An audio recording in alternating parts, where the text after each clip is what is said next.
باب 25۔ اس وقت آسمان کی بادشاہی ان 10 کنواریوں کی مانند ہوگی جو اپنی مشالیں لے کر دولہا کے استقبال کو نکلیں۔ ان میں 5 بیوقوف اور 5 عقل مند تھیں۔ جو بیوقوف تھیں انہوں نے اپنی مشالیں تو لے لیں مگر تیل اپنے ساتھ نہ لیا، مگر عقل مندوں نے اپنی مشالوں کے ساتھ اپنی کپیوں میں تیل بھی لے لیا۔ اور جب دولہا نے دیر لگائی تو سب اونگنے لگیں اور سو گئیں۔ آدھی رات کو دھوم مچی کہ دیکھو دولہا آ گیا، اس کے استقبال کو نکلو۔ اس وقت وہ سب کنواریاں اٹھ کر اپنی مشال درست کرنے لگیں، اور بیوقوفوں نے عقل مندوں سے کہا کہ اپنے تیل میں سے کچھ ہم کو بھی دے دو، کیونکہ ہماری مشلیں بجھی جاتی ہیں۔ عقل مندوں نے جواب دیا کہ شاید ہمارے تمہارے دونوں کے لیے کافی نہ ہو، بہتر یہ ہے کہ بیچنے والوں کے پاس جا کر اپنے واسطے مول لے لو۔ جب وہ مول لینے جا رہی تھیں تو دولہا آ پہنچا، اور جو تیار تھیں وہ اس کے ساتھ شادی کے جشن میں اندر چلی گئیں، اور دروازہ بند ہو گیا۔ پھر وہ باقی کنواریاں بھی آئیں اور کہنے لگیں، اے خداوند ہمارے لیے دروازہ کھول دے۔ اس نے جواب میں کہا، میں تم سے سچ کہتا ہوں کہ میں تم کو نہیں جانتا، پس جاگتے رہو، کیونکہ تم نہ اس دن کو جانتے ہو نہ اس گھڑی کو۔ کیونکہ یہ اس آدمی کا سا حال ہے جس نے پردیس جاتے وقت اپنے گھر کے نوکروں کو بلا کر اپنا مال ان کے سپرد کیا، اور ایک کو 5 توڑے دیے، اور دوسرے کو 2 اور تیسرے کو 1، یعنی ہر ایک کو اس کی لیاقت کے مطابق دیا، اور پردیس چلا گیا۔ جس کو 5 توڑے ملے تھے اس نے فوراً جا کر ان سے لین دین کیا اور 5 توڑے اور پیدا کر لیے۔ اسی طرح جسے 2 ملے تھے اس نے بھی 2 اور کمائے، مگر جس کو 1 ملا تھا اس نے جا کر زمین کھودی اور اپنے مالک کا روپیہ چھپا دیا۔ بڑی مدت کے بعد ان نوکروں کا مالک آیا اور ان سے حساب لینے لگا۔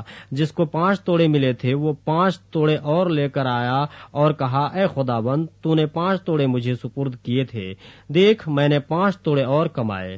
اس کے مالک نے اس سے کہا، اے اچھے اور دیانتدار نوکر، شاباش، تو تھوڑے میں دیانتدار رہا، میں تجھے بہت چیزوں کا مختار بناؤں گا، اپنے مالک کی خوشی میں شریک ہو۔ اور جس کو 2 توڑے ملے تھے اس نے بھی پاس آ کر کہا، اے خداوند، تو نے 2 توڑے مجھے سپرد کیے تھے، دیکھ میں نے 2 توڑے اور کمائے۔ اس کے مالک نے اس سے کہا، اے اچھے اور دیانتدار نوکر، شاباش، تو تھوڑے میں دیانتدار رہا، میں تجھے بہت چیزوں کا مختار بناؤں گا، اپنے مالک کی خوشی میں شریک ہو۔ اور جس کو 1 توڑا ملا تھا وہ بھی پاس آ کر کہنے لگا، اے خداوند، میں تجھے جانتا تھا کہ تو سخت آدمی ہے، اور جہاں نہیں بویا وہاں سے کاٹتا ہے، اور جہاں نہیں بکھیرا وہاں سے جمع کرتا ہے۔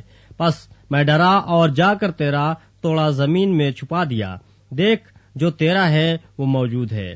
اس کے مالک نے جواب میں اس سے کہا، اے شریر اور سست نوکر، تو جانتا تھا کہ جہاں میں نے نہیں بویا وہاں سے کاٹتا ہوں، اور جہاں میں نے نہیں بکھیرا وہاں سے جمع کرتا ہوں، پس تجھے لازم تھا کہ میرا روپیہ ساہوکاروں کو دیتا تو میں آ کر اپنا مال سود سمیت لے لیتا۔ پس اس سے وہ توڑا لے لو، اور جس کے پاس 10 توڑے ہیں اسے دے دو، کیونکہ جس کسی کے پاس ہے اسے دیا جائے گا اور اس کے پاس زیادہ ہو جائے گا، مگر جس کے پاس نہیں ہے اس سے وہ بھی جو اس کے پاس ہے لے لیا جائے گا۔ اور اس نکمے نوکر کو باہر اندھیرے میں ڈال دو، وہاں رونا اور دانت پیسنا ہوگا۔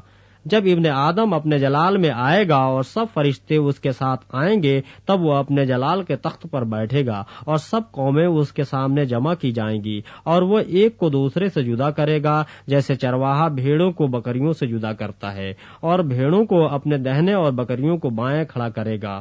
اس وقت بادشاہ اپنے دہنی طرف والوں سے کہے گا، آؤ میرے باپ کے مبارک لوگوں، جو بادشاہی بنائے عالم سے تمہارے لیے تیار کی گئی ہے، اسے میراث میں لو، کیونکہ میں بھوکا تھا تم نے مجھے کھانا کھلایا، میں پیاسا تھا تم نے مجھے پانی پلایا، میں پردیسی تھا تم نے مجھے اپنے گھر میں اتارا، ننگا تھا تم نے مجھے کپڑا پہنایا، بیمار تھا تم نے میری خبر لی، قید میں تھا تم میرے پاس آئے۔ تب راست باز جواب میں اس سے کہیں گے، اے خداوند، ہم نے کب تجھے بھوکا دیکھ کر کھانا کھلایا یا پیاسا دیکھ کر پانی پلایا؟ ہم نے کب تجھے پردیسی دیکھ کر گھر میں اتارا یا ننگا دیکھ کر کپڑا پہنایا؟ ہم کب تجھے بیمار یا قید میں دیکھ کر تیرے پاس آئے؟ بادشاہ جواب میں ان سے کہے گا، میں تم سے سچ کہتا ہوں، چونکہ تم نے میرے ان سب سے چھوٹے بھائیوں میں سے کسی ایک کے ساتھ یہ سلوک کیا، اس لیے میرے ہی ساتھ کیا۔ پھر وہ بائیں طرف والوں سے کہے گا، اے ملعونو، میرے سامنے سے اس ہمیشہ کی آگ میں چلے جاؤ جو ابلیس اور اس کے فرشتوں کے لیے تیار کی گئی ہے، کیونکہ میں بھوکا تھا، تم نے مجھے کھانا نہ کھلایا، پیاسا تھا، تم نے مجھے پانی نہ پلایا، پردیسی تھا، تم نے مجھے گھر میں نہ اتارا، ننگا تھا، تم نے مجھے کپڑا نہ پہنایا، بیمار اور قید میں تھا، تم نے میری خبر نہ لی۔ تب وہ بھی جواب میں کہیں گے، اے خداوند، ہم نے کب تجھے بھوکا یا پیاسا یا پردیسی یا ننگا یا بیمار یا قید میں دیکھ کر تیری خدمت نہ کی؟ اس وقت وہ ان سے جواب میں کہے گا، میں تم سے سچ کہتا ہوں، چونکہ تم نے ان سب سے چھوٹوں میں سے کسی ایک کے ساتھ یہ سلوک نہ کیا، اس لیے میرے ساتھ نہ کیا۔ اور یہ ہمیشہ کی سزا پائیں گے، مگر راستہ باز ہمیشہ کی زندگی۔